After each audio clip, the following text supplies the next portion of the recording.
Primeiro, agradecer a presença de todos e todas, do Vilares principalmente, né, de estar aqui com a gente.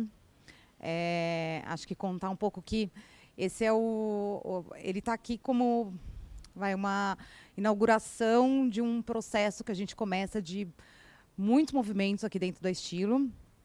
Na verdade, a Estilo por si só já é um movimento, né? Eu falo que um dia ainda troca o nome da escola, tira escola Estilo de Aprender e passa para movimento Estilo de Aprender. E ela está sempre, né, em movimento. Mas agora a gente vai começar, acho que a dividir um pouco mais e acho que fazer uns convites com cara de chamados para vocês dentro desses movimentos. A gente vai contar isso melhor, vou dar um spoiler para vocês que estão aqui, dia 28, é isso? De setembro, para contar sobre tudo isso. Mas agora a gente vai inaugurar com esse tema de ODS, porque é um tema que, a hora que a gente percebeu que os objetivos eles estavam muito... era uma simbiose muito grande com o nosso currículo. Parecia que eles estavam dentro do nosso currículo, e o nosso currículo estava dentro deles. E aí, quando a gente percebeu aquilo, o quanto eles eram conectados, a gente falou, a gente precisa implementar isso dentro da escola, começar a trabalhar, né, os objetivos junto com as crianças. E foi uma delícia entrar em sala de aula e começar a apresentar para as crianças. Tiveram falas... Deixa eu compartilhar um pouquinho das falas, porque eu cheguei dentro de sala de aula, eu fui de sala em sala no Fundamental, e eu comecei falando, né, olha, gente, eu vim aqui porque eu tenho uma notícia boa e uma ruim. Qual que vocês querem primeiro? Aí todo mundo, a ruim, a ruim, a ruim. Falei, ó, gente, a ruim é que o mundo não está indo nada bem.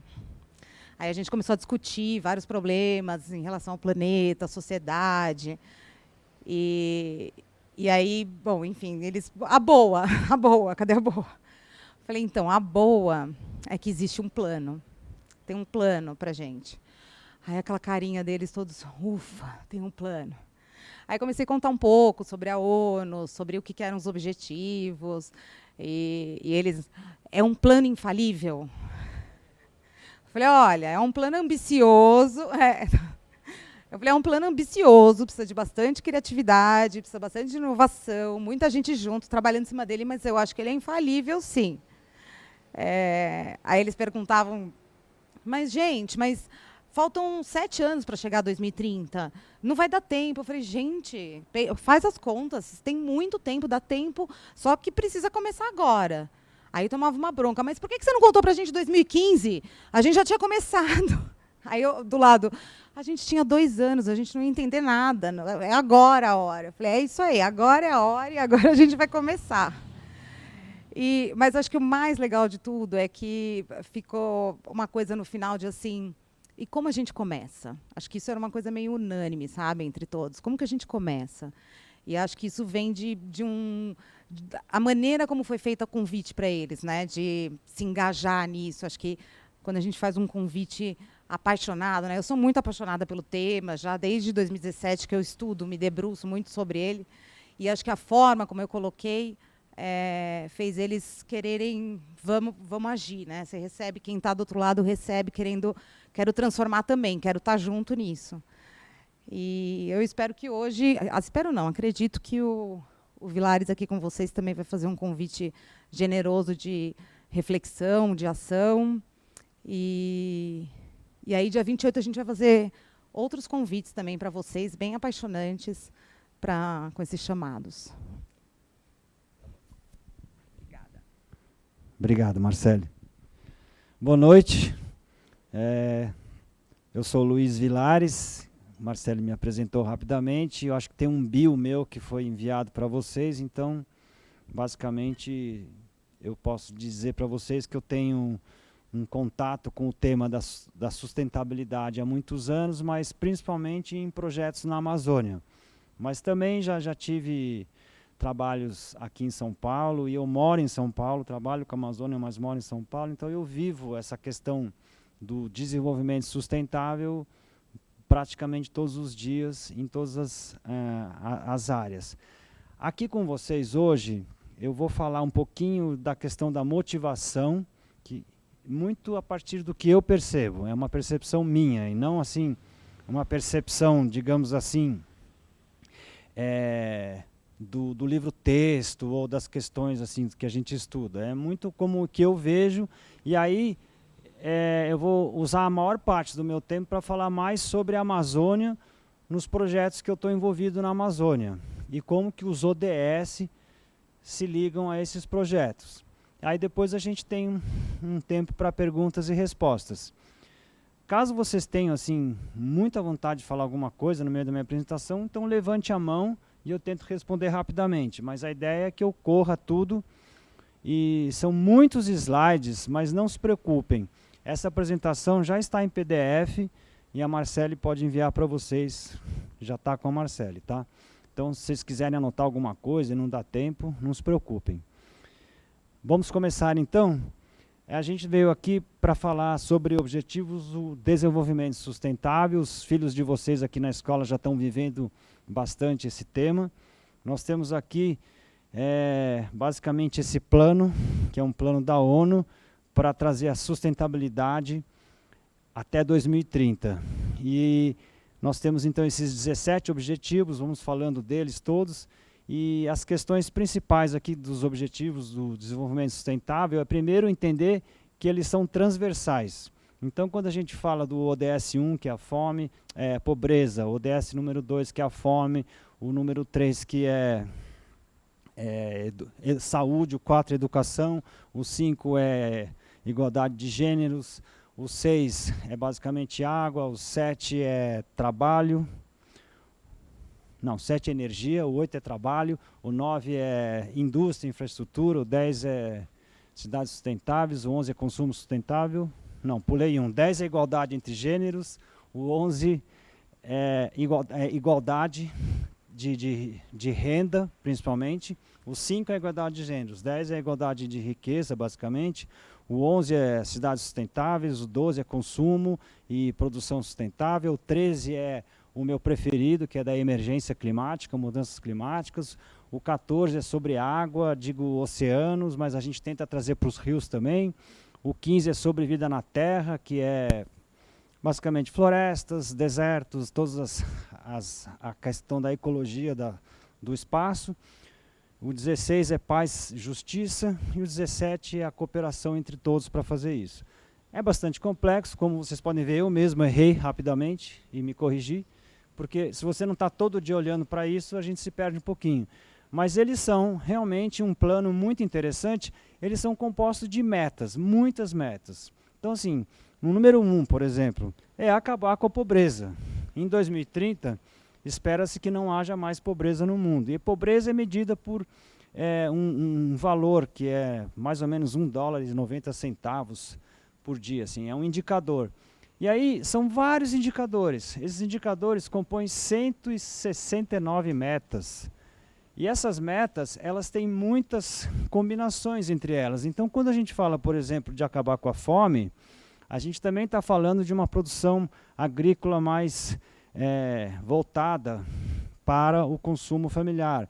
Quando a gente fala de educação, a gente está falando de educação para o trabalho. Então, você está falando do ODS 4, mas você também está falando do ODS 7.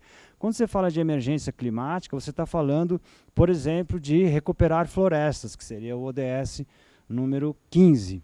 Então, isso é muito importante entender que esse conceito da transversalidade, ele realmente faz parte do conceito de desenvolvimento sustentável. A gente precisa entender que tudo se combina. Então não dá para você falar em desenvolvimento sustentável só assim pensando que vamos diminuir a poluição. Não, desenvolvimento sustentável tem questões de renda, tem questões de educação, de saúde. Por isso é complexo. Mas ao mesmo tempo que é complexo, ele é justo no sentido de que é assim que tem que ser. Não dá para pensar num desenvolvimento sustentável se você não combina tudo junto. Não vai ter esse tal desse desenvolvimento sustentável. Portanto, ele implica que a gente tenha realmente uma ação coordenada entre tudo.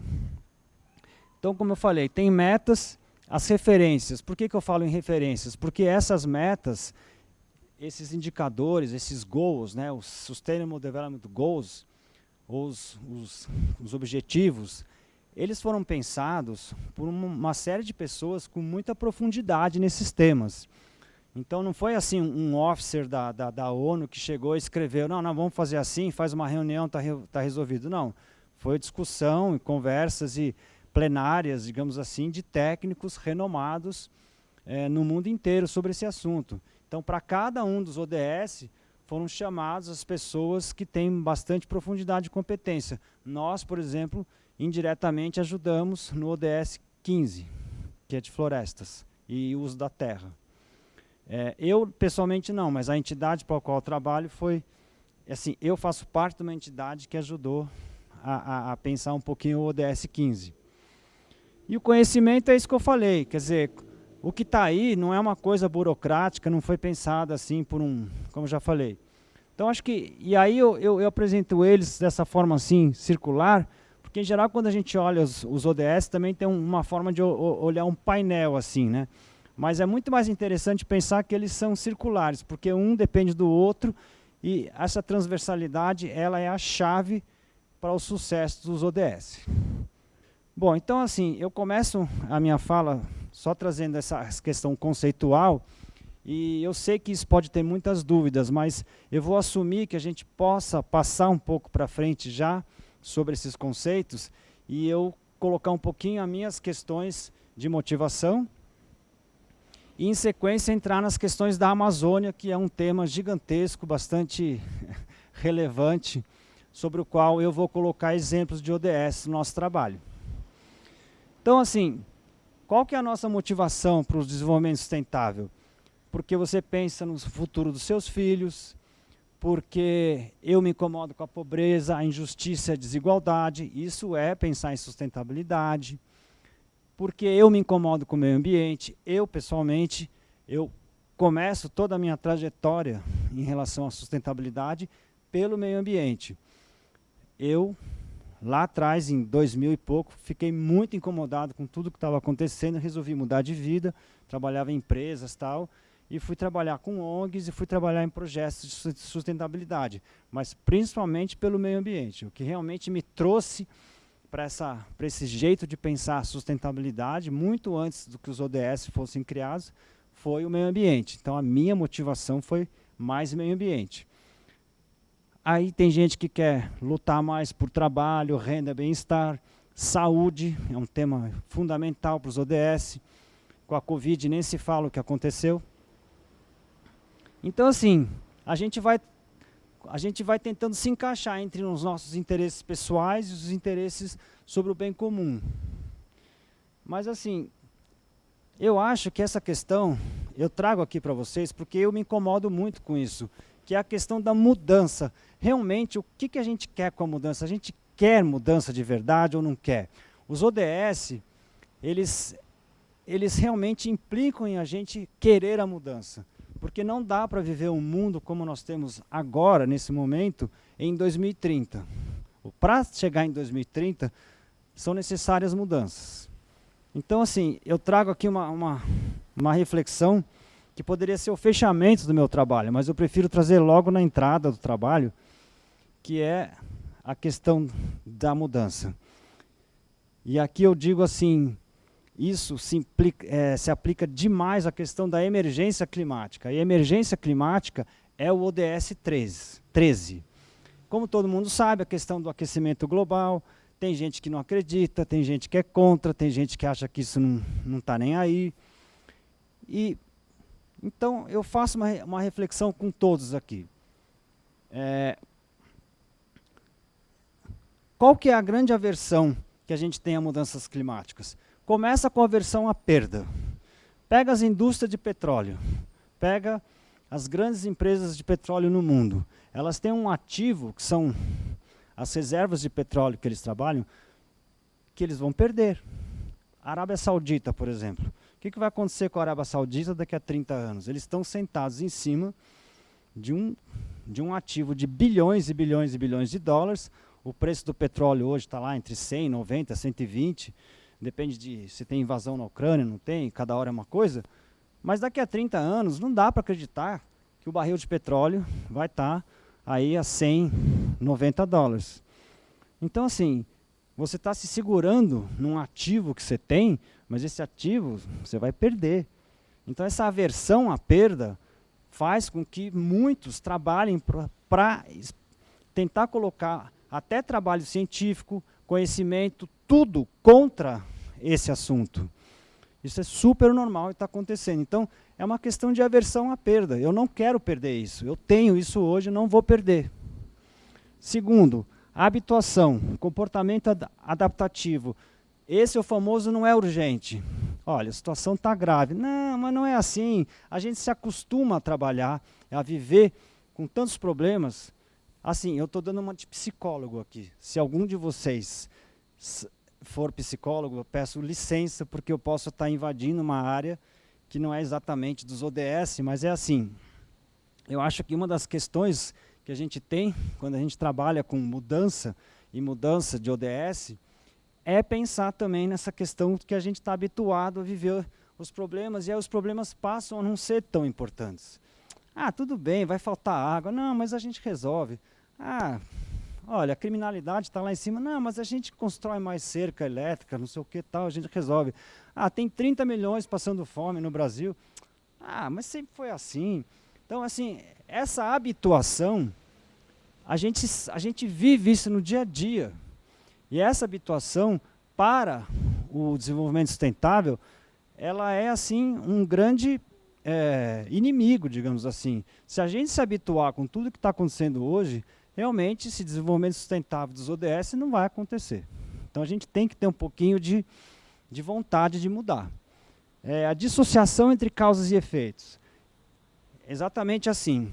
Assim como tem um monte de trabalhos científicos importantes pela ONU, pelo painel de mudanças climáticas, que dizem que realmente o mundo precisa segurar um aumento a 1,5 grau de temperatura das bases de 1990, o que acontece? Tem um monte de gente financiando trabalho científico dizendo que isso não é verdade.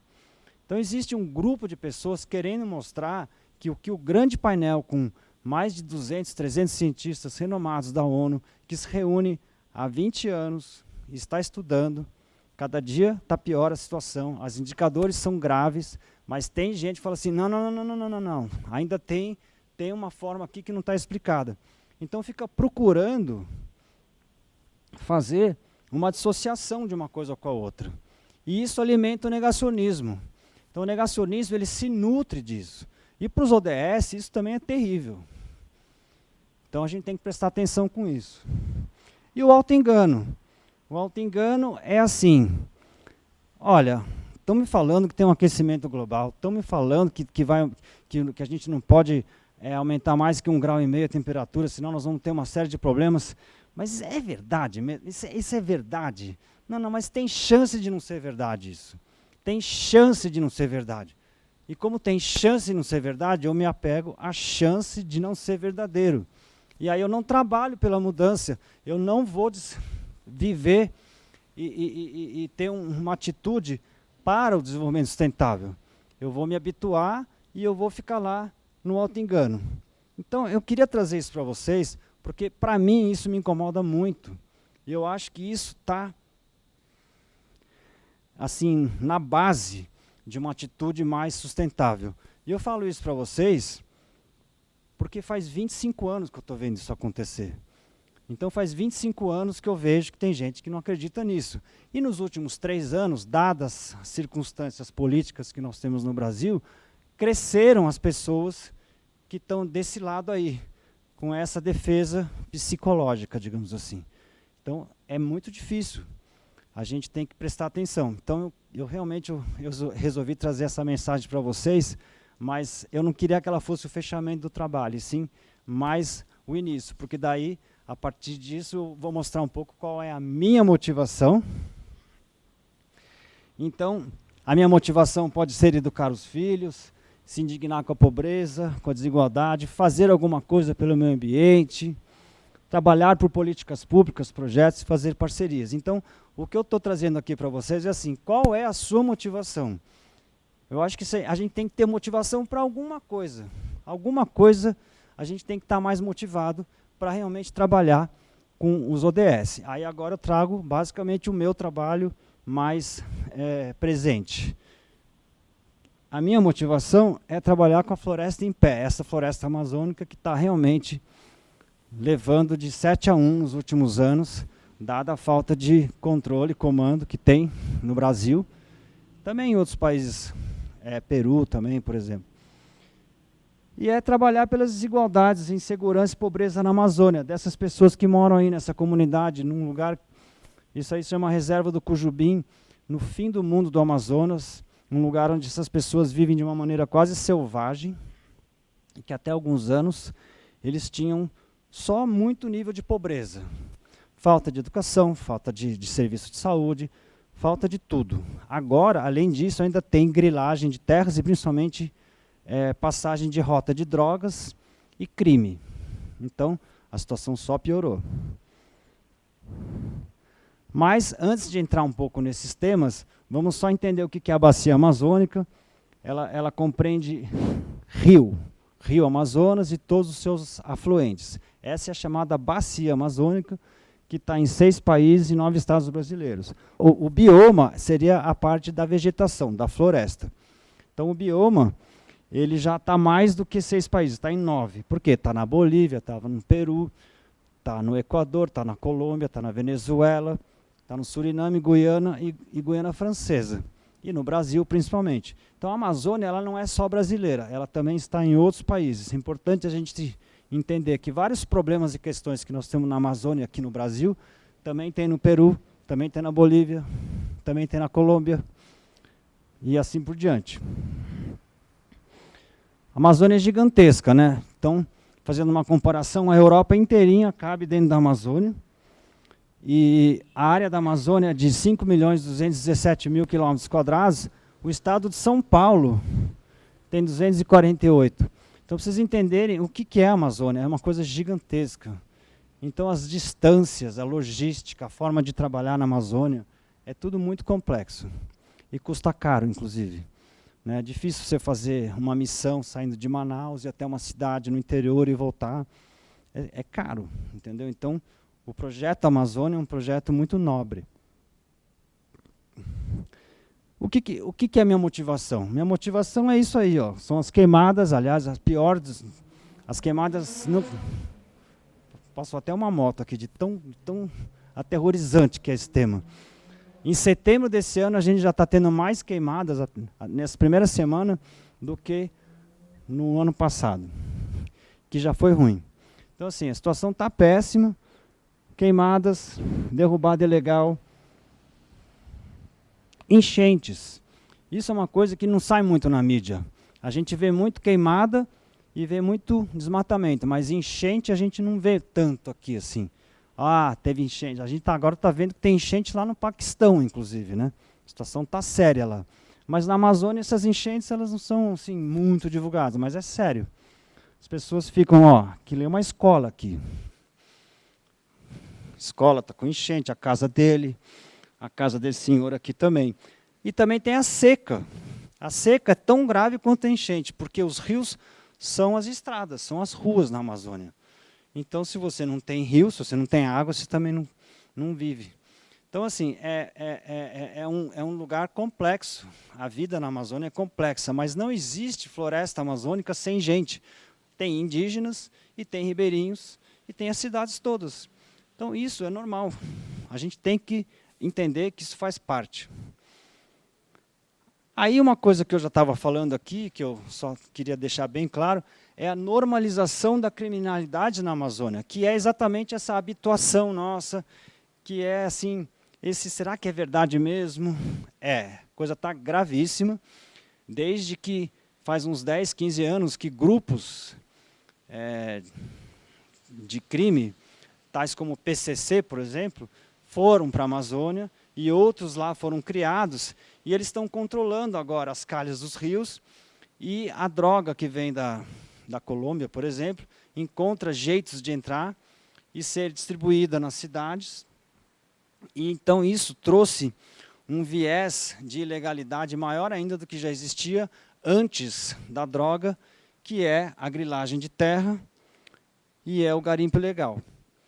Só que agora um está ajudando o outro. Então, o crime ele está muito mais forte hoje na Amazônia do que há 10, 15 anos. Quando eu comecei a trabalhar com a Amazônia, essa questão de droga, ninguém falava disso. Não existia esse tema. Hoje em dia, você não consegue mais se deslocar em determinados lugares, porque você pode ser morto, você vai morrer. Então você vai fazer um projeto bacana tal, se alguém achar que você é uma ameaça para o desmatamento, para a madeira ilegal, se você está denunciando alguém, você vai morrer. É tipo como se fosse entrar numa favela, querendo fazer um trabalho bonitinho, tal, mas você se encontra com um traficante e ele acha que você não é uma pessoa ok para ele, que você está incomodando ali. Você vai morrer.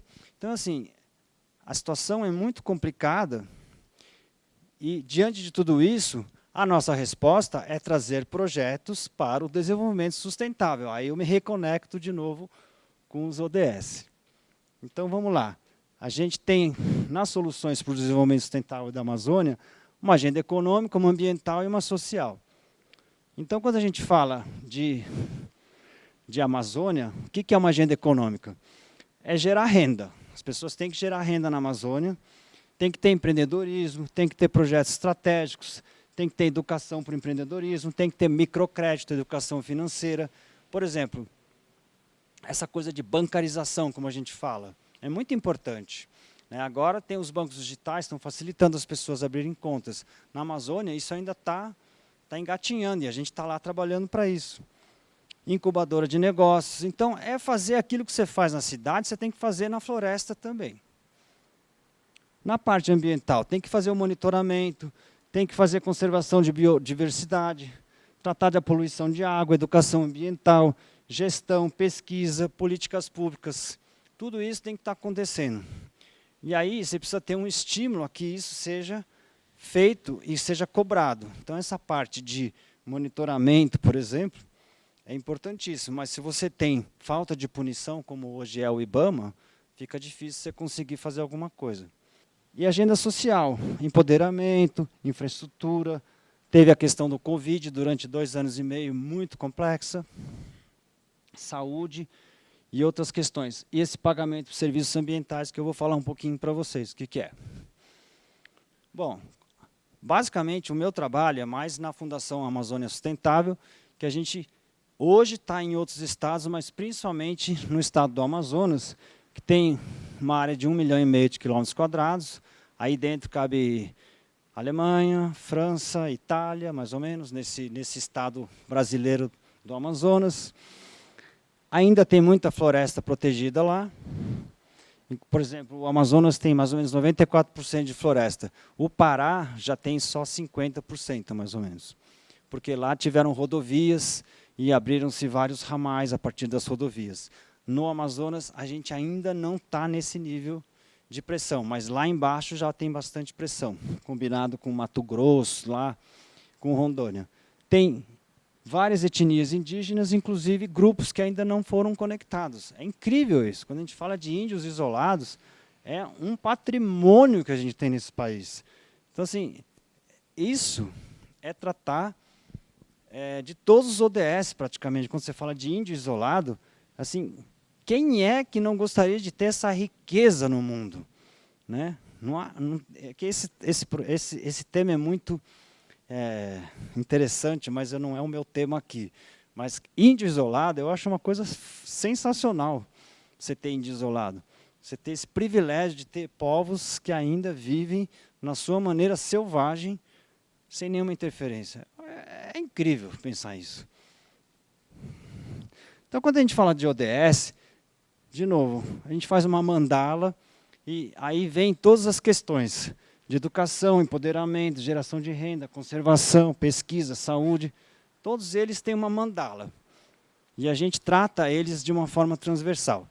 Agora, eu vou começar a apresentar um por um, mais ou menos, exemplos do que a gente faz na Amazônia. Então, vamos lá.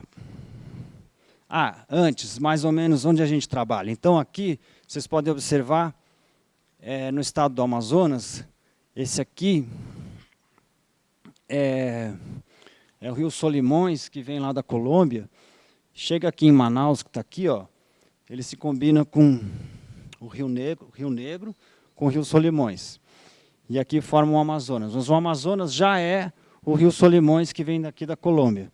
Então, em diversos lugares tem essas comunidades ribeirinhas e essas áreas de proteção aqui, e é lá que a gente tem a nossa maior parte do trabalho. Nós também trabalhamos com aldeias indígenas, mas as aldeias indígenas é um trabalho mais que veio a partir da Covid para a saúde. Então nós estamos falando aí de uma área muito representativa, com muita conservação de natureza. E essas 580 comunidades que dão mais de 40 mil pessoas. Como é que é trabalhar numa comunidade ribeirinha, num rio, por exemplo, como o Juruá, que é um afluente do rio Solimões, que é o Amazonas, antes de se encontrar com o Rio Negro? Essas comunidades elas estão nas curvas dos rios, então você chega para trabalhar, a partir daquela cidade aqui em cima, chama-se Carauari, por exemplo, ali você chega de avião, ou chega de um barco mais rápido. Aí para ir nessas comunidades todas, as curvas do rio, a última comunidade aqui você vai levar 2 dias para chegar, 2 dias. Então você imagina o que são para essas comunidades ter educação, ter saúde, ter apoio a qualquer coisa. É super complexo isso. No entanto, eles são quem cuidam da floresta, porque se essas pessoas moram lá e não destroem a floresta, eles estão prestando o serviço mais importante que existe, que é o serviço de manter a floresta em pé. Chama-se serviço ambiental isso. Serviço ambiental. Quando você mora num lugar e você está lá como um guardião desse lugar, e você não deixa que seja destruído, você está prestando um serviço. O valor desse serviço é a chuva que a Amazônia traz aqui para São Paulo, por exemplo. E aí, quando a gente entra, dá uma palhinha, um pouquinho dessa coisa de desentendimento entre agronegócio e ambientalistas, na verdade, isso é um atraso, uma discussão muito atrasada, porque o que a gente está falando aqui é da chuva que vem da Amazônia, alimenta a nossa agricultura e a nossa água. Então, assim, a coisa mais fácil de imaginar é assim, um tem que ajudar o outro, mas na verdade fica um querendo falar mal do outro. Então isso é um grande atraso, e aí isso vai contra o desenvolvimento sustentável. Mas pagamento do serviço ambiental é uma das questões mais interessantes que existem hoje para a gente trabalhar a conservação ambiental e gerar renda. Então, o ODS 1, que é a erradicação da pobreza, a gente trabalha com o ODS 1 já nessa forma do pagamento do serviço ambiental. Mas quando a gente faz o ODS 1, que é ajudar na renda dessas pessoas, a gente também está ajudando em outros ODS. Traz aquela transversalidade que eu estava explicando para vocês. Qual é a transversalidade nesse caso? Bom, vai gerar renda, vai gerar trabalho, vai gerar floresta em pé.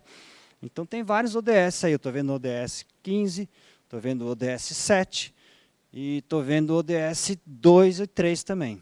Então, assim, ODS, sempre um está ajudando o outro. Algum está puxando mais e está trazendo os outros juntos. Essa é a beleza dos ODS. Próximo, ODS 2, que é a erradicação da fome. Bom, a gente tem diversos projetos de cadeias produtivas com aquilo que são os produtos da floresta em pé. Estamos aí floresta e lagos também, ou seja, áreas naturais. Então a gente tem pescado do pirarucu, a gente tem castanha, farinha, guaraná, turismo comunitário. Então esse investimento que a gente faz nessas cadeias produtivas, a gente tenta trazer valor desses produtos que são de lá, para que as pessoas tenham renda e eles sejam comercializados com um valor justo. Então esse é um projeto muito grande que é bastante emblemático para você dar essa questão de fome, e aí traz as outras questões de trabalho também, na Amazônia. Exemplos, o pirarucu, que é esse peixe grandão, a gente conseguiu fazer que o preço dele saísse de R$ 3,50 para R$ 9,80, trazendo o peixe para ser vendido diretamente em Manaus. Diga-se de passagem, do ponto de vista ambiental, esses peixes têm um controle, é um estoque por lagos, existe associação, existe controle, existe contagem, então não tem a questão da sobrepesca, que é um assunto que a gente poderia falar aqui um monte. que está acontecendo no mundo inteiro. Mas então a gente não tem sobrepesca, tem controle, tem acesso, e aí tem todos esses números bonitos aí para vocês. Farinha de mandioca também é um produto típico que a gente extrai nas comunidades, a gente conseguiu dar equipamentos para eles empacotarem, e aí deu essa questão de fazer uma embalagem legal, e aí a comercialização, e com isso trouxe mais renda, e você ajuda então com a fome, mas ajuda com a renda também. ODS 3, saúde. Bom, saúde, existe um projeto lindo que a gente faz, é de primeira infância ribeirinha, atender as mães no cuidado com seus filhos, do pré-natal, antes de nascer, até os 6 anos. Então, todo mundo sabe, uma primeira infância, aliás, isso aqui é uma escola infantil e até o fundamental, né? Fundamental 1. Então, assim, esse aqui é o momento mais importante que a gente tem na formação das crianças. E disso vocês entendem muito mais do que eu. Mas na questão de saúde, do 0 ao 7, é fundamental a gente ter boa saúde. Então, a gente tem esse projeto de primeira infância ribeirinha, com todos esses atendimentos, via agência de saúde também. Aí, por exemplo, a gente tem uma caderneta de saúde da criança. E a gente tem esse livro aqui, que é o Guia da Primeira Infância Ribeirinha, é um produto premiado, inclusive, onde a gente tem semana a semana de vida da criança, aquilo que os pais devem prestar atenção para tomar conta deles e dar boa saúde. Então, esse é um projeto super bonito que a gente tem na Amazônia. Aí vem a questão da terceira idade também. Atenção à terceira idade. E aí, no caso, ele está fazendo um atendimento de telesaúde, que com essas distâncias que nós temos na Amazônia, você precisa de atendimento em telesaúde. E aí, na Covid, isso ganhou uma dimensão muito importante. Aí tem essas lanchas, que a gente chama de ambulância, que é de remover os doentes que saem de uma comunidade e vai para uma cidade onde tem uma Santa Casa, tem um hospitalzinho básico, um atendimento um pouquinho mais qualificado. Aí tem o capítulo da Covid, que aqui eu não vou ficar falando muito, porque todo mundo sabe tudo de Covid. Então não vamos ficar falando tanto de Covid. Eu só queria dizer para vocês que a Covid entrou na nossa vida, de todos nós, mas no meu trabalho, na Amazônia, entrou assim com tudo. E os números foram gigantescos, então a gente fez um projeto de saúde mental, diagnósticos, transporte, redução, tratamento em hospitais. Foi uma grande questão de parceria que foram feitas para a gente poder ir para o interior e atender todo mundo. E essas parcerias todas, inclusive, elas se relacionam ao último ODS, que é o 17, que é como que a gente consegue fazer as coisas. Precisa de parceria. Então aqui, eu não quero... esse material vocês também vão ter em PDF, mas assim, só para dizer para vocês que esse negócio foi como foi para todo mundo, para nós foi mais ainda na Amazônia. Então, e teve muito recurso, as doações foram razoavelmente fáceis, porque teve tanta emergência que todo mundo doou dinheiro para isso. Então, é muito mais fácil. Aí, isso aqui é só para mostrar para vocês a complexidade do que foi a Covid. Foi uma operação de guerra, e a gente entrou com tudo, mudou a nossa vida. Então, não precisa nem prestar atenção muito nesses números. Eu só trouxe esse slide mesmo para dar uma impressão para vocês que o negócio foi assim uma guerra, foi uma operação impressionante que nós vivemos. Aí tem esses números todos. Então, assim, a minha ideia aqui é só mostrar para vocês que a Covid, e a ODS 3 de saúde, a Covid teve, assim, existe um mundo antes e depois da pandemia, mas o durante foi uma coisa assim enlouquecedora, assim, mas foi muito bonito, foi muito interessante. Então, ODS 3, fortíssimo, saúde. ODS 4, a educação. Nós temos essas escolas, que são núcleos de conservação e sustentabilidade, e a gente faz uma parceria com o Estado, onde tem as escolas, e a gente traz a infraestrutura, de forma que esses alunos que moram em comunidades ribeirinhas, lembra lá do percurso que leva 50 horas para ir de um lugar para o outro? Como que você faz para as pessoas irem para a escola? Difícil, né? Então, a gente tem que ter escolas situadas mais próximas a essas comunidades. E aí nós construímos, então, 9 unidades, chamadas esses núcleos, que elas funcionam mais ou menos assim. Aqui você tem uma comunidade, né? E nessa comunidade você instala a escola, mas junto com a escola também você pode ter laboratório digital, alojamento de alunos, posto de saúde. Nessa comunidade aqui, que é mais próxima a Manaus, a gente conseguiu trazer até um banco expresso, tem uma pousadinha, tem uma mercearia, tem um centro comunitário, artesanato.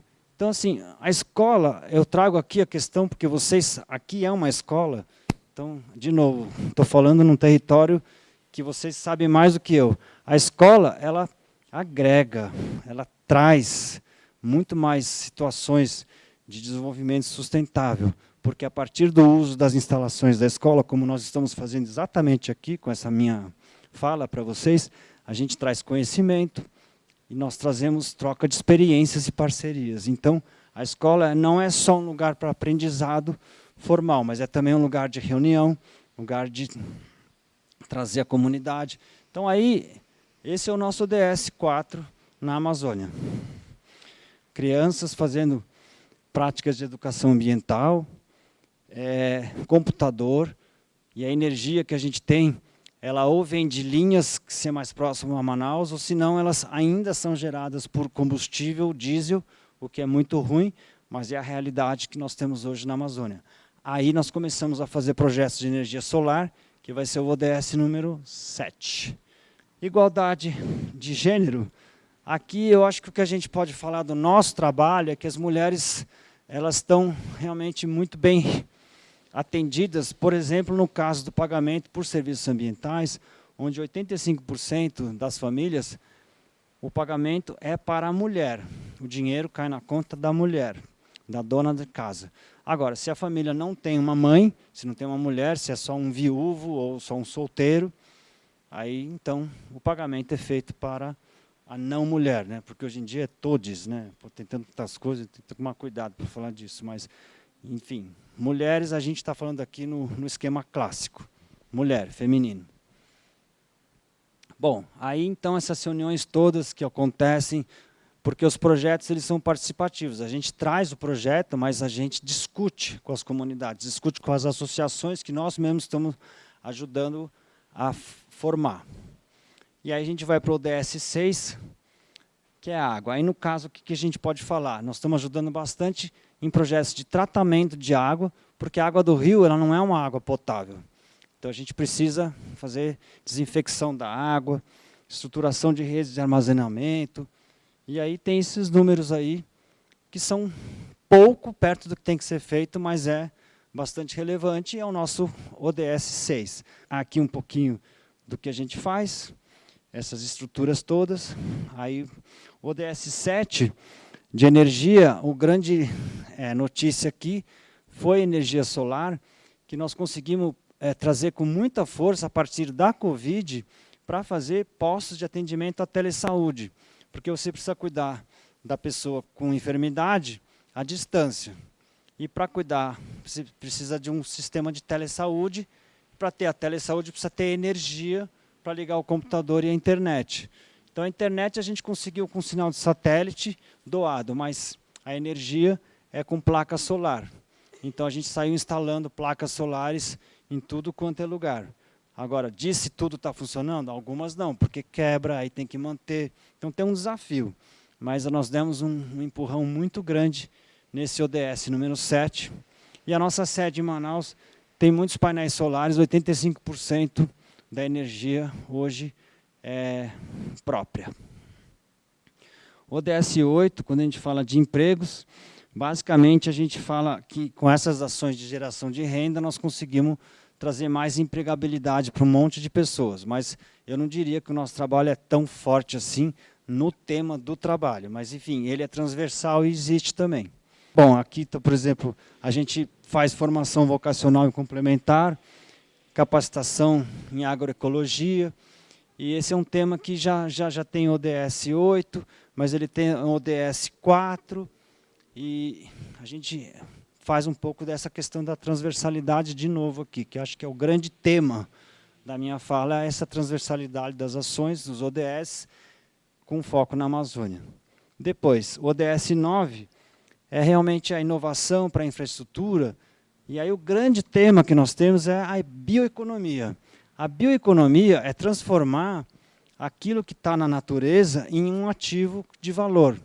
E esse é um grande tema que merece assim, muita apresentação e conversa, mas ele se relaciona muito bem com a condição da Amazônia hoje, onde se fala assim, mas qual é a riqueza que a Amazônia pode gerar?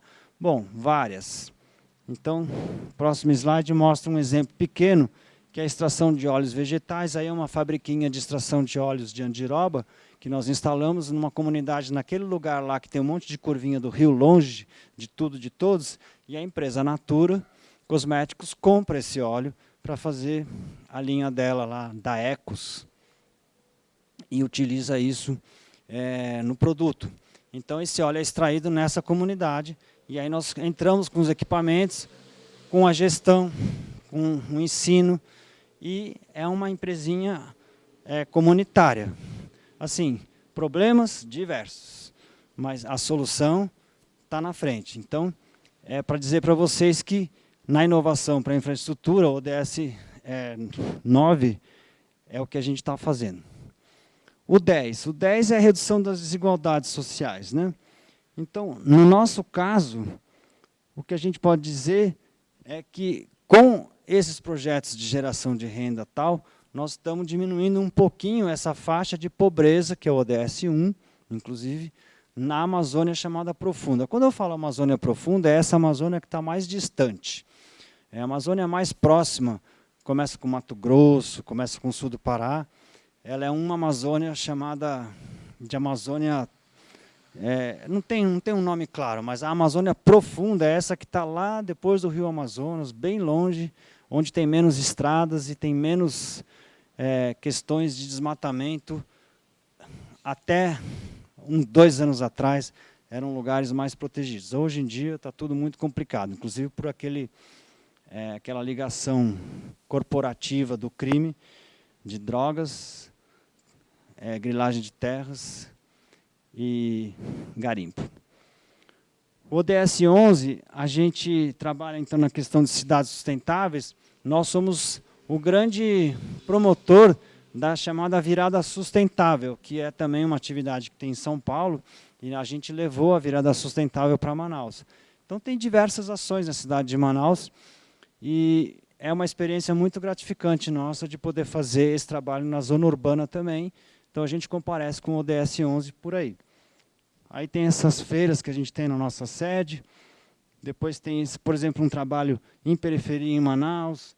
No caso, é trazer arte e coisas desse gênero. Assim. O ODS 12, aqui é a questão do consumo responsável. Tal.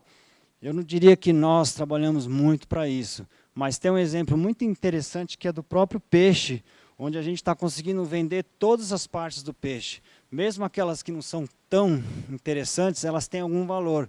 E a gente está trazendo assim mais uso do próprio recurso e condição de distribuição de renda. Aí, no caso também, a parte de reciclagem, a gente trabalha bastante em algumas comunidades com isso, já existe essa questão. Agora, é muito difícil você separar plástico no fim do mundo, com todo o respeito, e trazer isso para uma usina de triagem. Se até em São Paulo já é difícil, imagina fazer isso em comunidades distantes. Mas, enfim, nós estamos prestando atenção. Aí vem o grande ODS 13, que é mudanças climáticas, e aí a grande questão é a diminuição do carbono.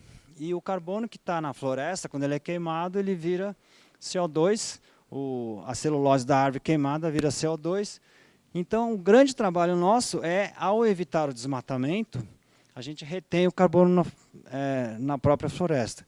Então, são essas toneladas todas que a gente conseguiu, 17,2 milhões, a partir de medições que nós fizemos nessas áreas que nós trabalhamos, o desmatamento que seria previsto sem o projeto e o resultado com o projeto. Isso tem um conceito técnico também, que eu poderia dar uma aula sobre isso, que é outra questão, que é o chamado RED, ou RED, que é redução por emissões degradação e desmatamento, que é uma grande questão no Brasil.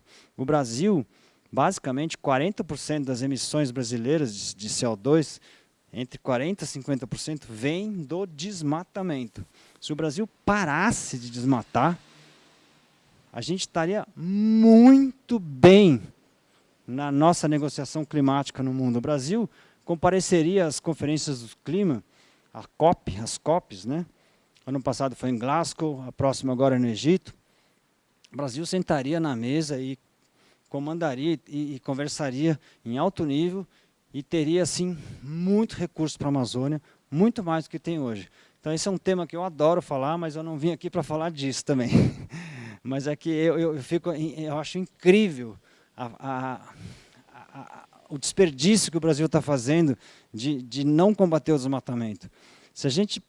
Desmatamento na Amazônia, ele já esteve só com 4.000 km² por ano, nos melhores anos de monitoramento. Hoje ele já vai para 12, 13 mil. Não é difícil manter a Amazônia com 4.000 km² desmatados por ano. É possível. Isso chama-se comando e controle. Isso é punir, é o crime ser realmente punido. Tem dinheiro para fazer isso. Eu posso falar um monte. Eu adoro falar desse tema, mas eu não vim aqui para falar disso. Então, só vou ligar esse tema ao ODS 13, que é da mudança climática. E, no caso, o que a gente faz? É evitar o desmatamento. O 14. Bom, quando a gente fala de águas, os nossos grupos de manejadores de pesca são um grande exemplo do que a gente pode estar fazendo para a qualidade das águas. Mas também não é um ODS que nós sejamos muito fortes, nesse caso, na Amazônia. Aí tem a questão do peixe de novo, onde a gente estrutura esses manejadores. Aí vem o ODS 15. O ODS 15 ele é a base de tudo, porque nós estamos trabalhando com a floresta. Então, o ODS 15 ele diz respeito a você cuidar das áreas naturais, cuidar de floresta, de deserto, qualquer coisa, de uma geleira. Tudo entra no ODS 15. É realmente a terra que nós estamos em cima, a gente conseguir mantê-la. Então, ele é o que está na base de tudo, porque nós estamos trabalhando com floresta. Mas, especificamente de indicador desse ODS, tem aqui um registro de taxa de desmatamento que a gente mede a partir de dados de satélite. Nas áreas que nós trabalhamos, a redução que já eram níveis de desmatamento muito pequenos, eles ainda despencaram muito.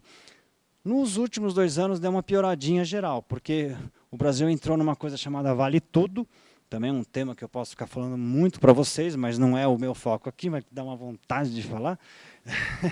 Mas, enfim, que é a impunidade. Mas a gente conseguiu uma redução muito grande de desmatamento, então isso se comunica com o ODS 15. Aí tem essa questão de monitoramento participativo, onde a gente traz jovens, por exemplo, com tablets, para fazer marcações de lugares que estejam desmatados. É claro que esse projeto é um projeto, é um projeto meio piloto. Eu tenho muito pouco recurso para fazer isso. Eu adoraria fazer nas 580 comunidades que eu trabalho. Na verdade, eu faço isso aí em 5, 6, 7, 15. Mas, enfim, é um caminho. Então, é um monitoramento participativo. E aí você coloca vários ODS nisso. Você está colocando o ODS 15, mas você está colocando o ODS 4 de educação, por exemplo. Você está colocando o ODS 9 de infraestrutura, de inovação. Então, várias questões se ajudando. Então, esse é um trabalho muito bonito também. Finalmente, o ODS 16 é as parcerias. Nós trabalhamos, eu mostrei aquele slide lá da Covid, só para vocês entenderem assim, rapidamente a quantidade de parcerias que nós temos. Então, para você fazer o ODS, é o 17. O 16 é da Paz e Justiça, me desculpa. No caso aqui, é mais a parte de trabalhar a representatividade das pessoas. Eu estou um pouco ansioso, porque os ODS são cansativos, né? Então, vamos para o 17, que é exatamente... E o 17 é isso. Então, você não faz nada sozinho, e realmente é o nosso trabalho, tem todas essas associações com universidade, com instituto de pesquisa, com prefeitura. E o Covid ele foi assim, um grande alavancada nessa questão de parceria. Bom, com tudo isso, eu então termino a minha fala dizendo qual é a sua motivação. Eu quis dar um exemplo da minha motivação, daquilo que eu acredito.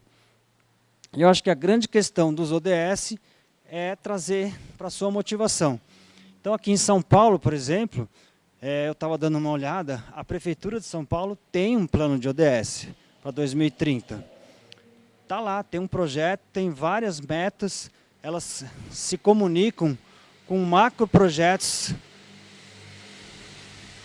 que são iniciativas de políticas públicas, elas existem, são obrigatórias, e aí a execução e o sucesso disso depende muito da força política do prefeito e o interesse dele em realmente fazer isso acontecer.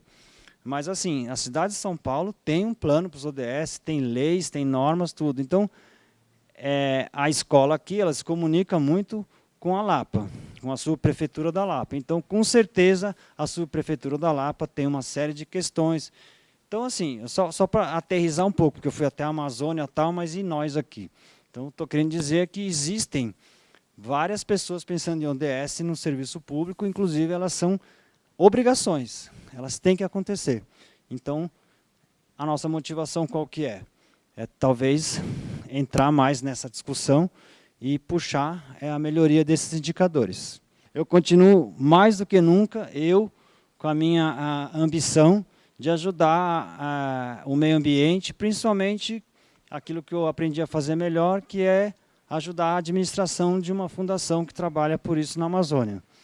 Então, eu continuo nesse trabalho, mas eu sou pesquisador. Acabei de publicar mais um paper semana retrasada, um tema bem fora da caixa, que é a ligação das criptomoedas com natureza, e eu estou falando mal das criptomoedas, eu acho que elas não estão ajudando nada a natureza, só estão querendo ganhar dinheiro, mas eu faço um trabalho realmente de pesquisa sobre isso. Então, assim, eu vivo na administração dessa entidade, mas eu também faço pesquisa, tenho um paper escrito sobre ODS e inteligência do ambiente também. Foi aí que eu aprendi um pouco mais também, de verdade, os ODS. E eu acho uma extrema satisfação poder estar aqui com vocês, trazendo essa informação toda, dividindo um pouco do que eu faço, do que eu acredito, e motivando a escola, motivando vocês, pais e seus lindos filhos, alunos aqui, a trabalharem pelos ODS, que eu acho que realmente é um futuro não que a gente deveria sonhar, mas sim que a gente tem que trabalhar para ele. Com isso eu termino e, se tiver tempo, pego perguntas. Muito obrigado.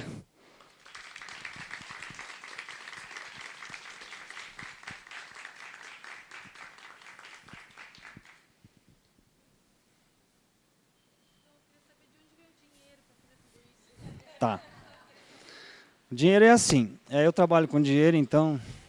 A gente começou com umas doações importantes do próprio governo do estado, da Coca-Cola, que eu não acho muito legal, e do Bradesco. E o Bradesco fez grandes doações para nós durante muitos anos. Ele tinha um interesse, sim, econômico na folha de funcionários do estado. Ele tinha um negócio de business lá. Mas, enfim, foi assim. Depois disso, a gente teve muito recurso de um fundo chamado Fundo Amazônia, que é um recurso que veio do governo da Noruega para o Brasil, para combater o desmatamento, e funcionou muito bem até o governo Bolsonaro. Aí o governo Bolsonaro tentou parar com o fundo, no sentido de não aprovar que o fundo desse dinheiro para ONGs, porque as ONGs, o governo Bolsonaro não gosta de ONGs. E aí os noruegueses... Tem um contrato, nós assinamos um contrato com a Noruega. Desculpa, eu não precisava estar respondendo isso, mas é que aí vem uma raivinha minha, assim, desculpa, eu preciso desabafar isso para vocês. Aí o que aconteceu? O governo brasileiro, na figura do ex-ministro Ricardo Salles, simplesmente tentaram mexer com que o fundo não desse mais dinheiro para ONGs, e aí o fundo falou assim, não, mas não funciona assim, nós temos uma governança, tem um comitê que funciona aqui e tal, e o governo da Noruega, através da embaixada tal, e da Alemanha, que também pôs um pouco de dinheiro, falou assim, não é assim, vocês assinaram um contrato, existe um contrato, e não é assim, vocês vão quebrar o contrato. E aí não quebrou o contrato, mas parou o fundo. Então tem 3,5 bilhões de reais parados nesse fundo lá no BNDES. Deve estar rendendo, deve estar com 4 agora. 4 bilhões de reais. Então, assim, dinheiro tem. Isso é o dinheiro, e a gente pegou muito desse dinheiro, projetos super sérios, dificílimos de captar, prestação de contas, assim, super complexos. Esses são os grandes. Depois a gente teve recursos da Samsung também, recurso de outras empresas, alguns recursos da ONU, pela Unesco, pelo PNUD, o Programa das Nações Unidas para o Desenvolvimento, e também o PNUMA, Programa das Nações Unidas para o Meio Ambiente. E nós temos um fundo próprio, que é o que está nos salvando hoje bastante. É um fundo que tem essas doações iniciais da Coca-Cola, do governo do Estado e do Bradesco. Aí esse fundo ele funcionaria, como o americano fala, endowment fund, que é um fundo que você protege o valor dele. Mas só que nos últimos 3 anos a gente não conseguiu mais proteger o valor, porque veio a Covid e a gente foi acelerando, e aí também situações de falta de outros recursos livres para pagar salários de equipes que não têm diretamente ligação com o projeto, e infraestruturas e etc. Aí, nesse caso, a gente está utilizando o recurso próprio, mas nós estamos com bastante dificuldade. Esses são o principal.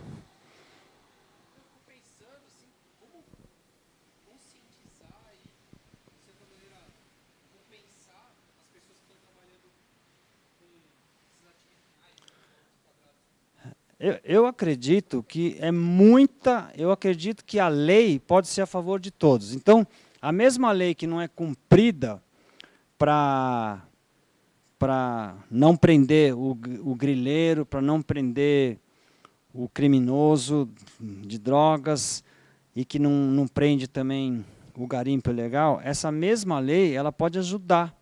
Porque é assim, primeiro, tem que vir com comando e controle forte.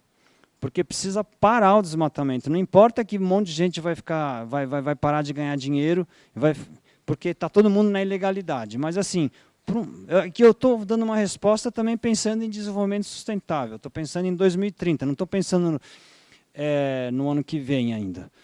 Você primeiro precisa ter assim, comando e controle, que é realmente fazer as leis serem cumpridas. E você não ter uma série de normas e regulamentos de aplicação de multas hoje que foi feito para não multar.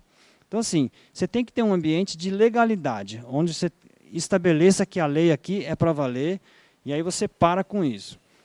A partir disso, você estaria arrecadando muito dinheiro. Depois vem os projetos de realmente você gerar renda na floresta, como a gente faz. Só que o que a gente faz é bonitinho, é legal, a gente faz bastante, só que teria que ter 10 vezes mais, a bioeconomia.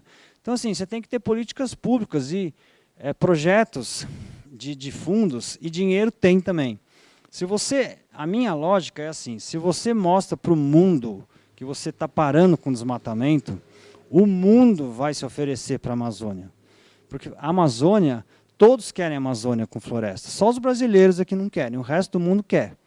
Então, assim, tudo bem, pode discutir que tem um grupo aqui, não sei o quê, mas assim, 90% da comunidade mundial quer a Amazônia com floresta. Então, se você, no Brasil, usa o dinheiro que existe, mas tem que ter força política para ir lá e punir todas as agressões, acho que eu tenho aqui. Obrigado. Primeiro, você estabelece um ambiente de confiança, onde fala assim, ok, aqui é sério, então não tem mais desmatamento. Aí se despenca o desmatamento que está em 12, 13 mil hoje, vai para 3 mil, 2 mil, 1.500, tudo bem, um desmatamento algum vai ter. É utópico achar que não vai ter nenhum desmatamento. Mas assim, se você despencar esse desmatamento, o Brasil vai se oferecer ao mundo como uma nação admirada, respeitada. A partir disso, dinheiro para fazer projetos de geração de renda na Amazônia vai ter e muito. Porque já tem hoje, então vai ter muito mais. Seja pelo crédito de carbono, seja realmente por assistência social, você tem várias avenidas. Então, com dinheiro, você consegue fazer projetos de inserção dessa parcela das pessoas em outras formas de geração de renda. Primeiro, por serviço ambiental, pagar mais por serviço ambiental.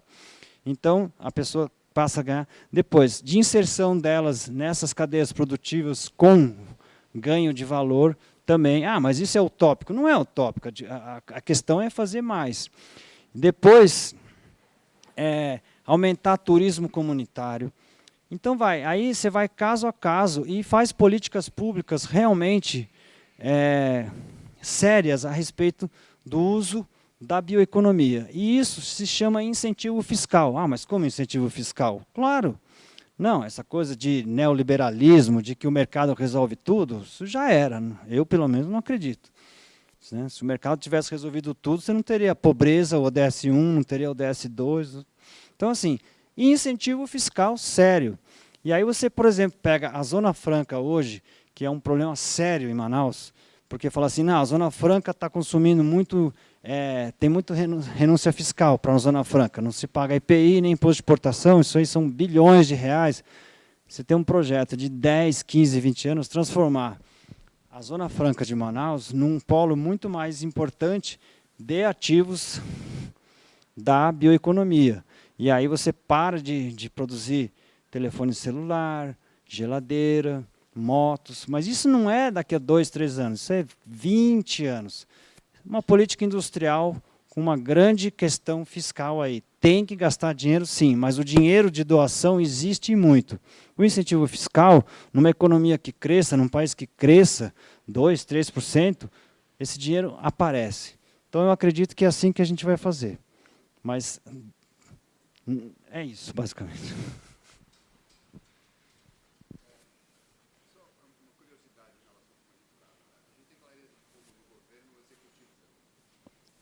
Acho que é mais minoria. A força do mundo do século XX ainda é a maior.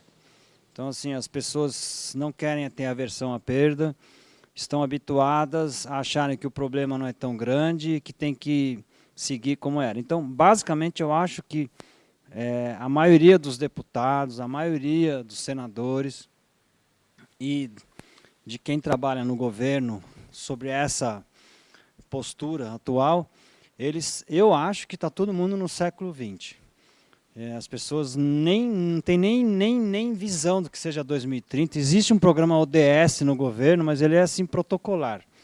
É porque tem que ter. Então, existe, mas assim, não tem isso. Então, nós estamos numa situação, eu acho, bem complexa, porque as pessoas ainda pensam no século XX. Acham que o mundo do século XX é possível prosseguir. Não é possível. Então, eu tenho um certo pessimismo. Por outro lado, em política, falando um pouco de política, quem está na liderança é seguido. Então, se você tem, assim, eu não estou querendo fazer propaganda política, mas nós estamos num momento muito tenso da nossa vida. Então, assim, se você tem uma mudança para um governo que valorize a Amazônia, que realmente acredite que a Amazônia possa ser protegida e que vai fazer muito mais comando e controle e que vai negociar com muito mais inteligência as questões do agro e do meio ambiente, e essa pessoa, esse líder, tem poder, digamos assim, tem respeito, você cria um ambiente político para a mudança também. Então, eu acho que as coisas assim, elas não são assim muito cartesianas e lógicas. Aí tem uma questão de barganha também. Assim, eu não estou querendo dar nome aqui, mas nós estamos numa eleição, então fica difícil. Mas se o Lula ou o Ciro Gomes, ou mesmo a Simone Tebet ganham essa eleição, quem estiver lá em cima é a bola da vez. Então, peraí, não, vamos compor com esse governo. Senão, você vai ser oposição? Vai, mas assim, a maioria vai querer fazer com o governo. Então, se o governo falar assim, no meu governo, eu vou botar as Forças Armadas junto com o IBAMA, para descer o cacete aqui, realmente acabar com o garimpo ilegal, um monte de prefeituras vai falar assim, não pode, porque tem inclusive senadores que estão por trás disso. Assim, os negócios são complexos, mas se você tem vontade política e tem dinheiro para fazer isso, você barganha. Fala assim, ó, prefeitura dessas cidades aí no fim do mundo, é o seguinte, mais 3, 4 anos fazendo coisa ilegal, e nós vamos fazer um programa de adaptação, vamos gerar renda para você, vamos fazer assistência social aqui, vem com outros programas de governo. Né, o Ministério do Desenvolvimento Social, o que faz? Assistência social. O Ministério da Educação traz um projeto assim. Então, assim, você começa a ter outras avenidas para trabalhar. Você não vai resolver isso no ano que vem. Mas eu acredito que uma força política que seja conservacionista, ela vai ganhar peso. Então, assim, eu vejo mais ou menos por um... E o respeito, o mundo respeitando o Brasil, as coisas ficam muito mais fáceis. E eu sou otimista nesse ponto. Eu acho que esse é o lado mais importante. Principalmente por causa do ODS 13, de mudanças climáticas. O Brasil, se ele despenca o desmatamento, as nossas reduções de gás de efeito estufa despencam também.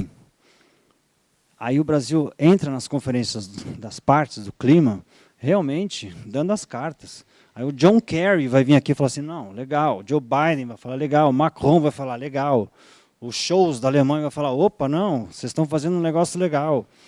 Assim, as grandes lideranças vão fazer... Eu tenho uma visão otimista nesse caso. Eu penso que isso é possível. E a gente começa a virar o jogo dessa maneira.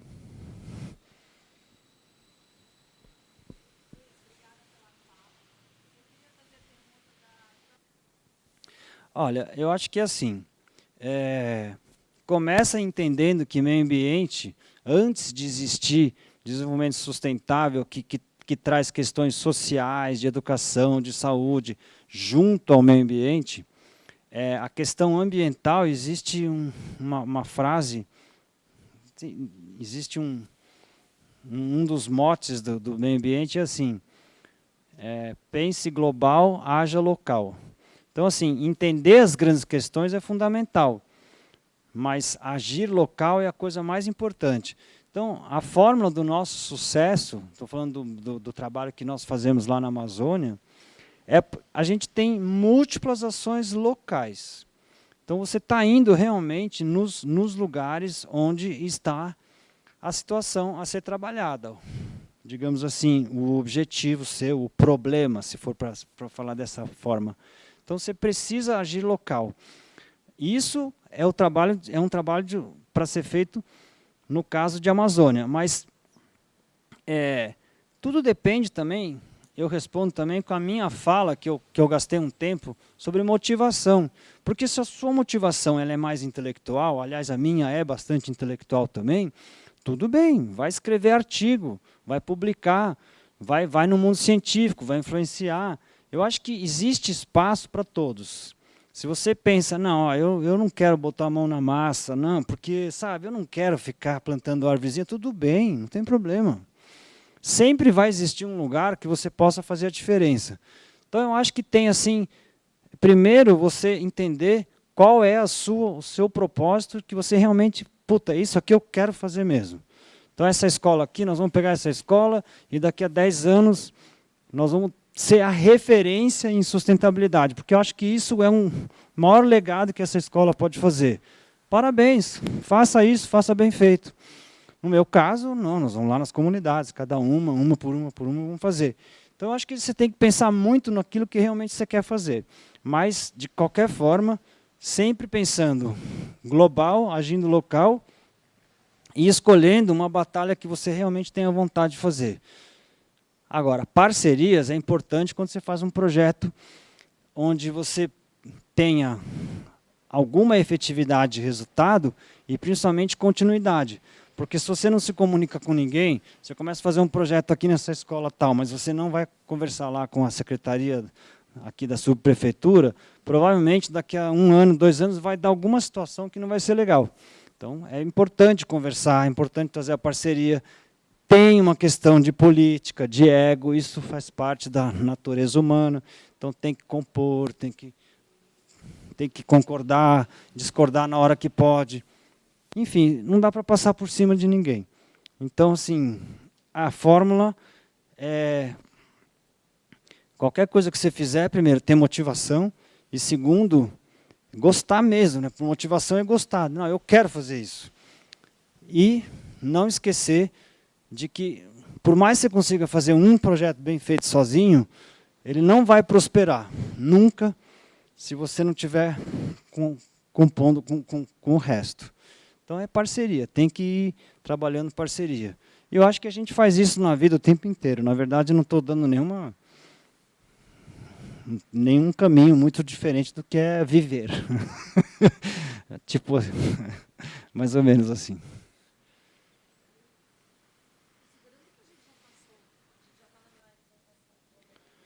Então, é bem desapontador, assim. É difícil. Mas, por outro lado, quando a emergência for realmente bater na porta,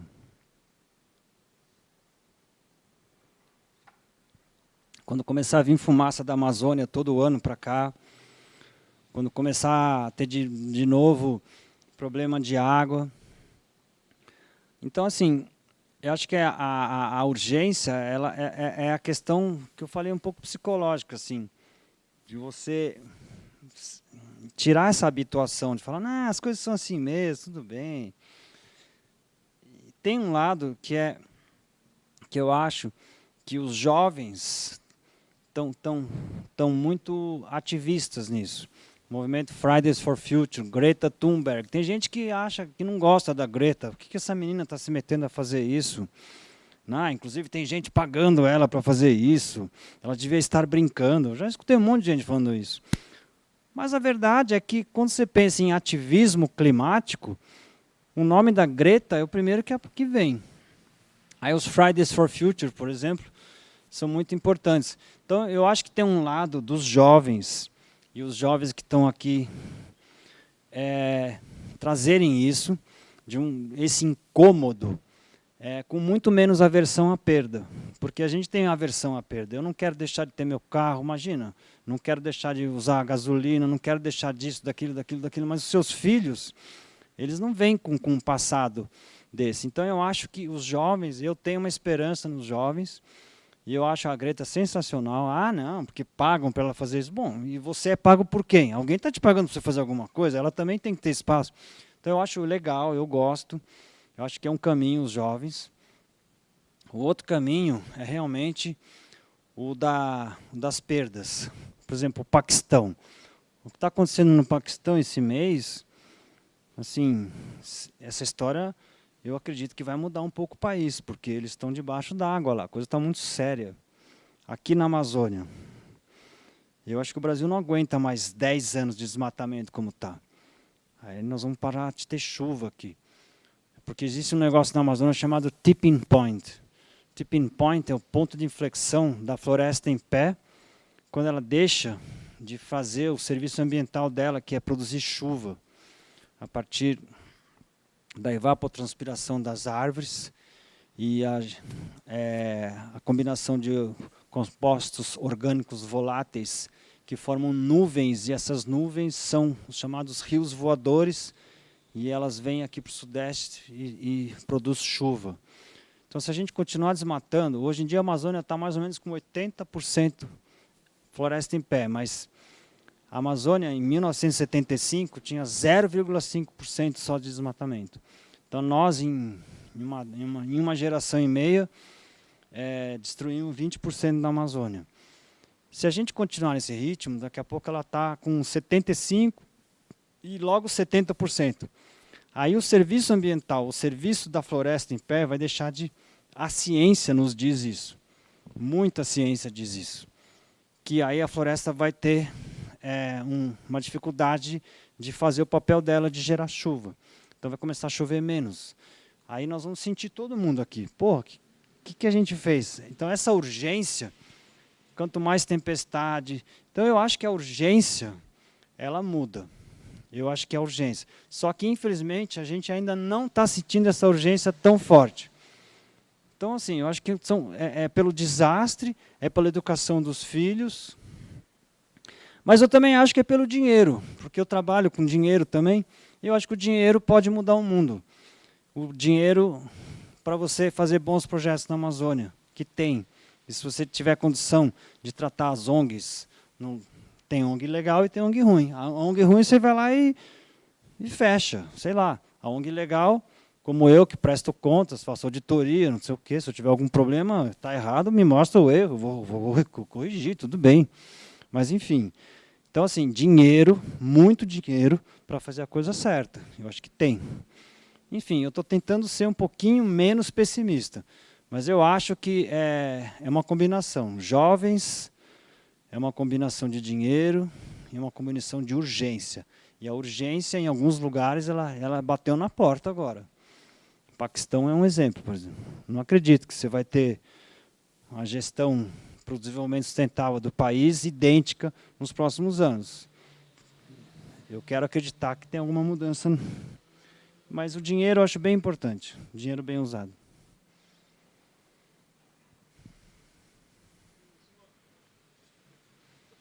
Uma pergunta só hoje, eu fui impactado, por exemplo, pela como você enxerga isso. Eu adorei sua pergunta, porque ela é muito difícil de responder. Pergunta fácil, se todas as perguntas, se eu soubesse responder todas, né? Voltaire que diz, né, que mais importante que a resposta é uma boa pergunta, né? Isso eu aprendi outro dia. Eu não sou muito filósofo, mas eu aprendi outro dia. Então eu acho que a sua pergunta é muito boa. E eu percebo que os ODS são um caminho muito interessante para a gente endereçar essas questões. Porque os ODS, eles falam do mundo do século XXI. Então, eu mantenho aquilo que eu falei antes, de que nós ainda pensamos muito com a cabeça no século XX. Eu nasci no século XX, nasci em 1964. Quando teve o milênio, eu já era adulto, já tinha 36 anos. Então, eu já estava todinho feito, entre aspas, todinho estragado já. Entendeu? Então, assim, essa mudança de hábitos, ela é bastante complexa.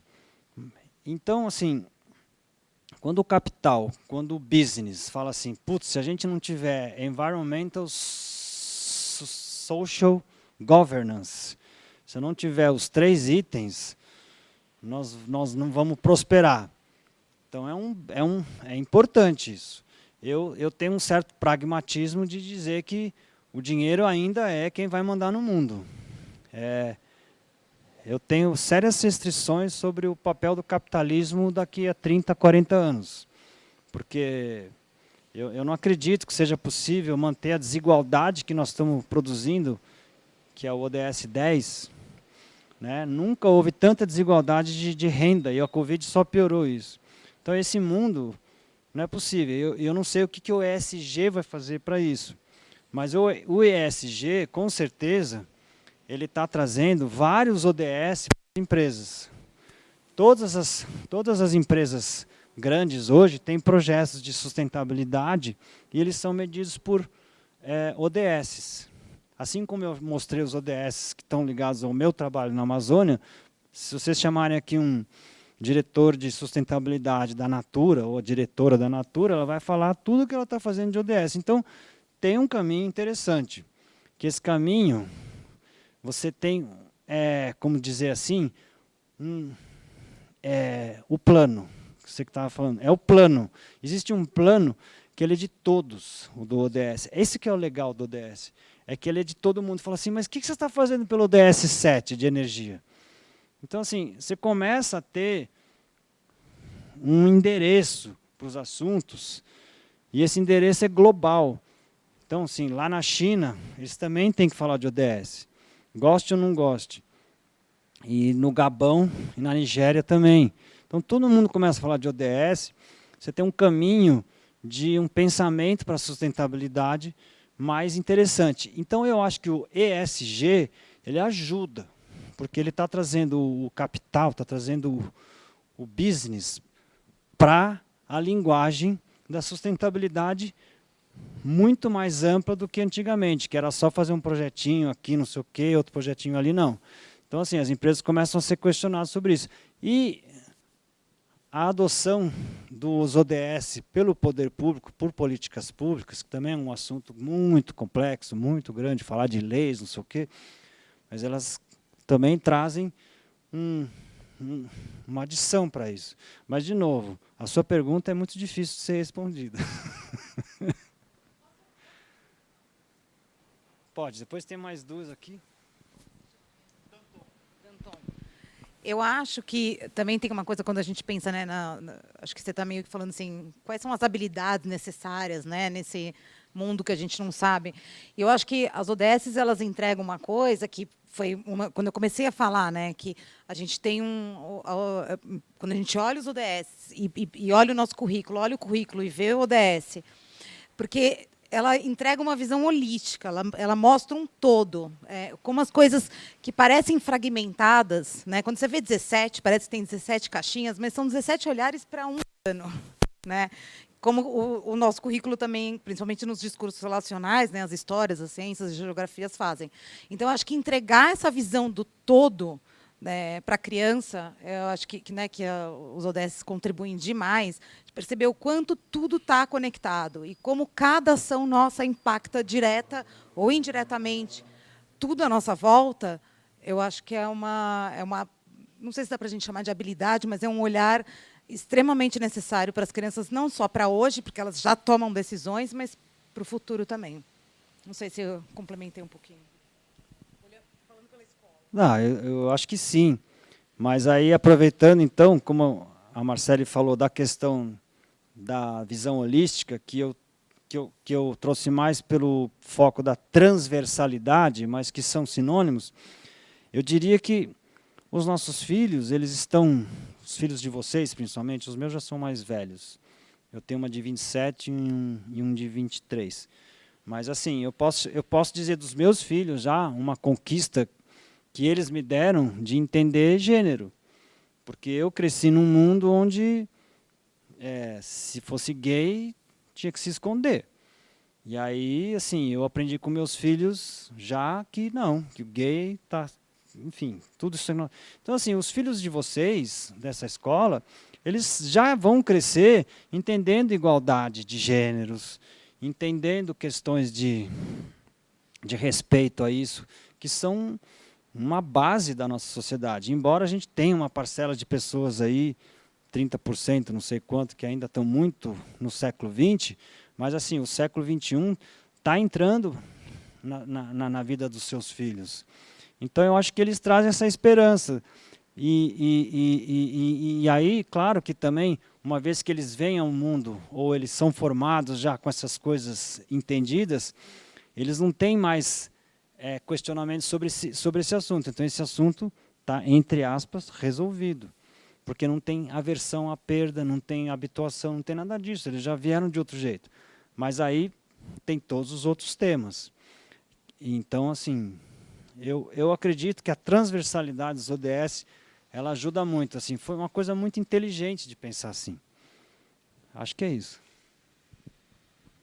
Sim, onde a gente conseguiu chegar, a gente percebe nos jovens um amor à natureza muito mais claro e uma luta, uma ambição por viver com floresta em pé, por viver dos recursos naturais que tem lá.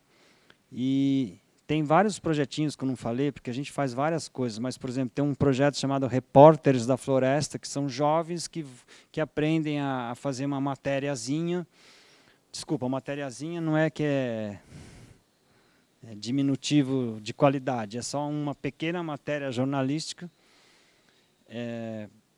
falando, por exemplo, dos ganhos que tiveram na sua comunidade, e a gente coloca isso no nosso site. Então, assim, a gente está criando uma cultura de amor à natureza e de inteligência mesmo, de entender que a partir da natureza em pé, da floresta conservada, você vai ter ganho. Então, isso está acontecendo, existe já, e a gente percebe que o ribeirinho, o indígena, já é um ser muito mais elevado do que nós, porque ele já é um povo. E como povo, ele tem suas crenças, e tudo que você tem que fazer é deixar ele viver com as crenças dele, que são basicamente naturais, no sentido que não são antropocêntricas.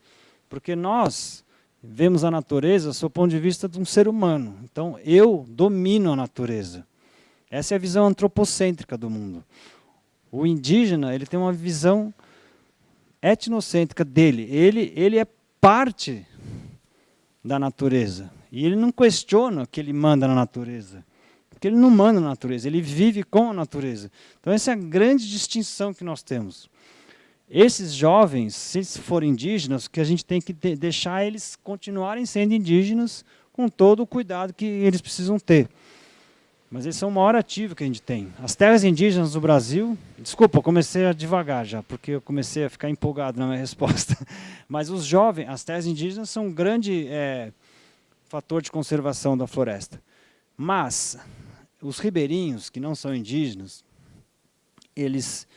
a gente nota hoje, a criançada hoje, comparado a 20 anos, eles têm muito mais entendimento do que é realmente ter a natureza conservada. E isso faz parte de uma educação mais holística, mais transversal, que mesmo sendo de uma qualidade mais baixa, os professores sofrem muito. Imagina que ia levar um professor para um fim do mundo, desculpa, também, não querendo ser pejorativo, mas assim, em lugares muito distantes, difíceis, sem ar-condicionado, porque é muito quente. Então, assim, é tudo. Assim, dificilmente, se você tem uma boa formação, você vai fazer isso. Você vai querer dar aula num lugar mais legal, mais urbano, com ar-condicionado. Então, assim, tem vários desafios. Mas, mesmo assim, a educação que está chegando já é melhor. E a proposta de educação é melhor. Então, os alunos já têm uma condição de entender a vida melhor. E os pais que moram nas comunidades ribeirinhas, eles se sentem protetores da floresta. Inclusive porque eles recebem um benefício para isso, serviço ambiental. Então a economia, ela tem que ajudar. E eu sou muito pragmático, assim, o dinheiro está aí para ajudar. Então eu acho que sim, eu sou otimista com isso. Eu acho que os jovens estão muito mais, nesses lugares, estão muito mais protetores da natureza hoje.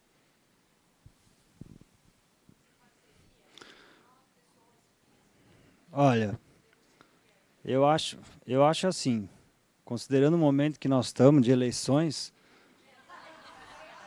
voto. Depois que você votar certo,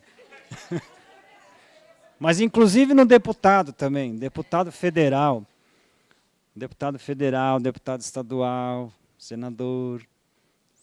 Então, assim, eu acho que o voto é o momento, é a bola da vez agora. Mas eu entendo que a gente tem que pensar naquilo que a gente tem um pouco de disposição a perder. É muito difícil isso, como eu estava falando no começo da minha acho que a aversão à perda nossa é muito difícil. Então, assim, comer, por exemplo. Eu não estou dizendo para você não comer carne. Eu mesmo como carne, mas eu como muito menos carne hoje do que há alguns anos. Eu continuo comendo carne. Tem semana que eu como... Putz, agora eu tirei férias 5 dias. Quando eu vi, eu estava comendo carne 3 dias porque estava servida a carne. Mas eu fiquei 20 dias sem comer carne antes. Então, assim, eu acredito muito em consumo sustentável, mas é responsável. Então, a pegada do consumo sua ser menor do que ela era há alguns anos atrás. Então, o combustível que você consome, menos. Tudo bem, você vai usar carro, tudo bem, vai usar carro, mas usa menos. Vai comer carne, come menos. Acho que é tudo menos, assim, essas coisas todas. Eu não acredito muito em fazer um rompimento com tudo. Eu acho que traz uma infelicidade para nós.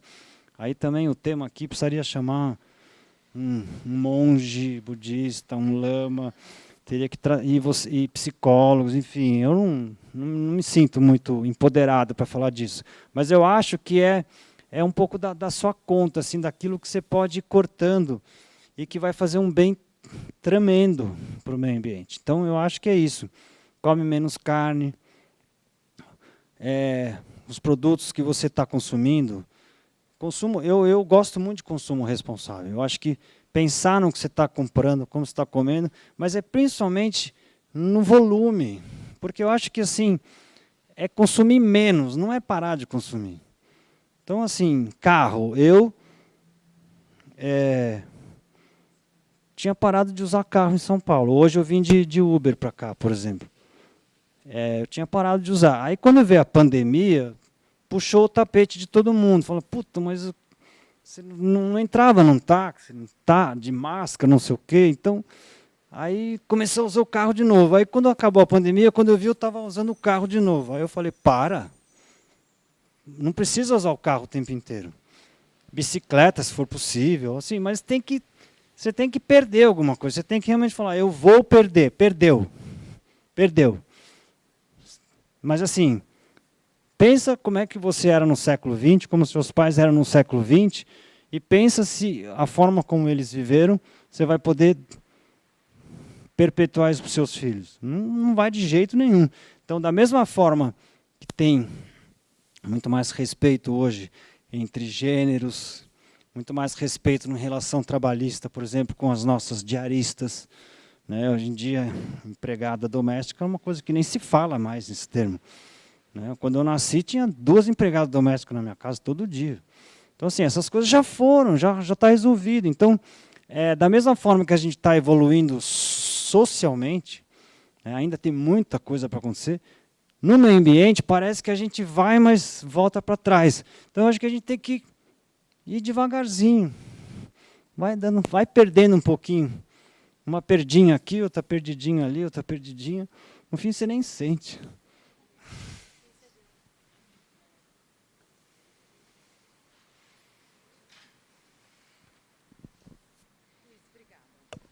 Obrigada.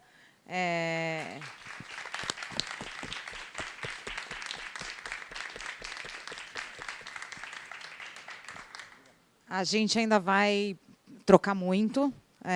A gente, sem começar nada da reunião do dia 28, que eu falei para vocês, não posso contar, dar nenhum spoiler, mas eu acho que esse negócio do pensar globalmente, agir localmente, é uma das grandes intenções que a gente tem, e acho que a gente vai contar bastante com a sua ajuda, então a gente ainda vai se falar bastante. Obrigada e obrigada a todos vocês, todas vocês.